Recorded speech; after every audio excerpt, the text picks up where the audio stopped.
Well, I am back from Florida, and being back from Florida means that it's time to get back to work doing some review videos. The guys that are wondering, give it a couple of weeks. We'll start pumping out the videos from Florida. They're pretty interesting, to say the least. Anyways, jumping into the review we're going to do today. Today we're going to... my watermelon fell over. So jumping into the review we're going to do today, we're going to do one that everybody's been asking about, and that is the Swhacker 2-inch 100 grain. So like I said before in one of my other videos, I've got buddies that shoot these. They're my buddy Pawpaw shoots them actually. Anyways, he thinks they're the best thing since sliced bread. One negative, just to start off, we'll see how it affects it out here. One negative is rubber bands. So you'll hear me talk about it all the time. I'm not a fan of the rubber bands. It doesn't have anything to do with the fact if you go out here and shoot them, oh, your rubber band might bust or something like that. No, but I will carry broadheads from year to year and year because, you know, if I catch them on sale, I'll buy up a whole bunch of them. Well, if you're doing that, you're not taking care of them, those rubber bands dry rot. They're going to open in flight. They're not going to function like they're supposed to. So anyways, if you end up with the Swhacker, just like the, I don't remember what the other ones was we did, but anyways, just like those, just make sure you're checking your rubber bands. Give them a little stretch, make sure they're good to go.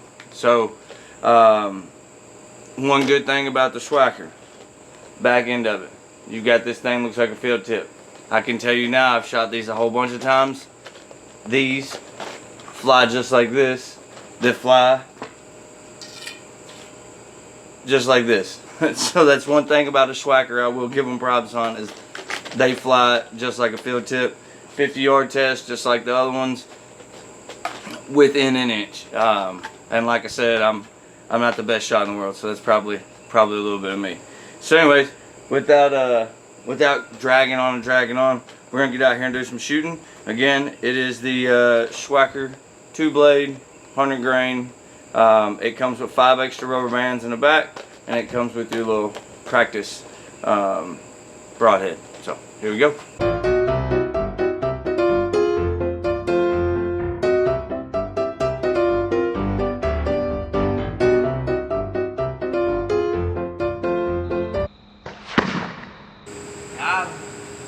Alright, first time running the Swhacker.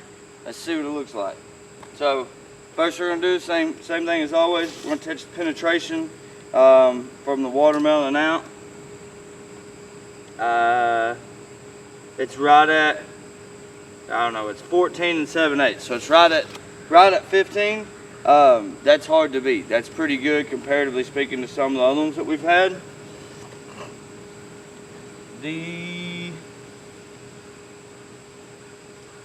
The initial cut going inside, so from one side to the other, it's 1 3/8 inches. So the entrance hole going in is 1 3/8 inches. Seen better? Yeah. Seen worse? Probably so.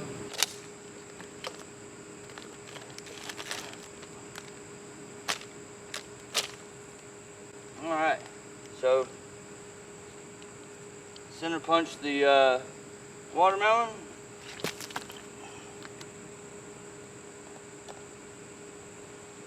Wound channel is hard to see, especially because this watermelon is a little mushy, but it's right through there. The exit hole is actually 2 1/4. Going into the bag is actually right at 2 inches. So let's talk about them. So people were wanting to know what these Swhackers will do. I will say this, I'm a little bit surprised. They got more penetration than what I thought. Comparatively speaking to the other broadhead that we did the other day. That was built like this one.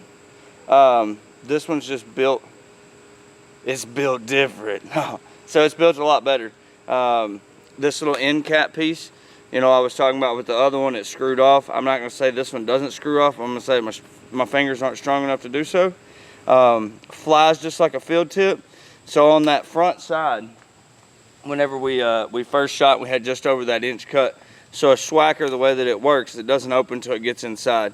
But one cool thing that they did with their design is, if you can see there, they have little blades on these little flip outs. Now, are they as sharp? No, but you're still getting some sort of cut on impact. So, you know, you're getting that much cut on impact whenever it goes in before it actually flips out. So that's what they look like deployed. So would I shoot a Swhacker? I think so. You know, here nor there. The penetration surprised the hell out of me. Their blades don't feel as sharp as some of the others. So the hole going into the bag, we always kind of talk about that hole because it ends up being the biggest one. It was actually a little bit smaller than the exit hole. So the exit hole on this being that 2 1/4, it claims that it's a 2-inch cut. And that exit hole is a little bit bigger than that. Man, these things are like throwing a hatchet through a deer. But anyways, no, so penetration was good. Durability was good. All in all, I think the Swhacker's a pretty good broadhead. So if you're looking for a field tip, gives you a little bit extra length, and you don't mind the rubber bands, I say go check you out a Swhacker. So I appreciate you guys for watching, and we'll be back later this week with a stand review. Good hunting.